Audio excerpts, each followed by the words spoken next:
Mga signs na baka may sakit ka sa kidneys. Kung nakakaranas ka ng kahit dalawa lang sa mga nabanggit ko, magpa-check up ka na ngayong 2025. Huwag mong hintayin mag-2026. Number 1, madalas foamy ang ihi mo tulad nito.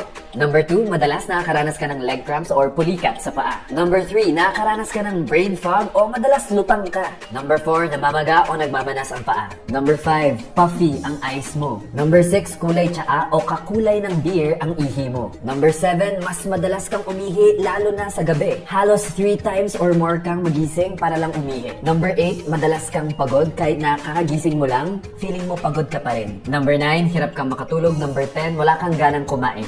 Bakit nga ba nagiging foamy ang ihi mo tulad nito? Okay lang pag paminsan-minsan may bubbles. Magkaiba ang bubbly sa foamy. Ganito ang bubbly, bigger and clearer. Yung foamy ganito, para siyang beer. Bakit nangyayari to? Ito ay dahil sa excess o sobrang protein sa ihi. Ang tawag dito, proteinuria. Sa kidneys kasi, pag dumaan ang protein dito, ang normal na nangyayari ay ma-reabsorb ang protein sa katawan.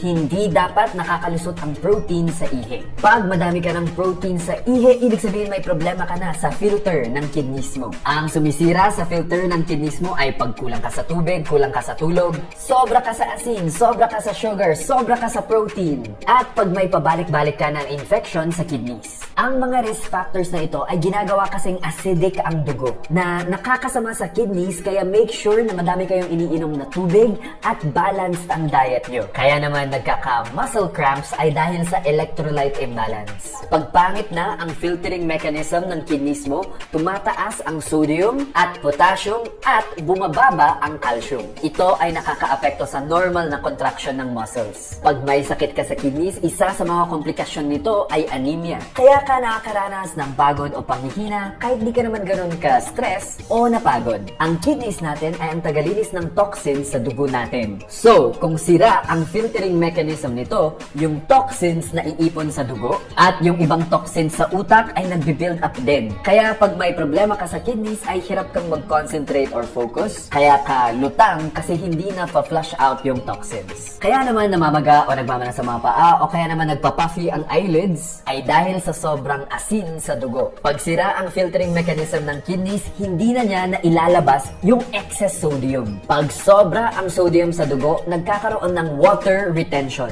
Sumusobra yung tubig na hino-hold ng katawan mo. Kaya namamaga ang paa at nagiging puffy ang eyelids. Kaya naman nagiging kulay tsaa o kulay beer ang ihi ay dahil may dugo na nagli-leak sa kidneys. Para maalagaan mo ang kidneys mo, huwag kalimutan uminom ng tubig, huwag nagmamadali pag nagpapapayat. Usually kasi yung mga nagmamadaling magpapayat ay may mga unhealthy choices. Gusto pumayat in 1 week or 2 weeks, that's not good. Aim to develop a healthy lifestyle. Kung ang mindset mo kasi ay directed sa healthy lifestyle, ito yung pang long term. Kung ang goal mo lang kasi ay magpapayat agad, hindi ito long-term solution sa weight loss. Lose weight slowly. Huwag yung bigla-biglaan.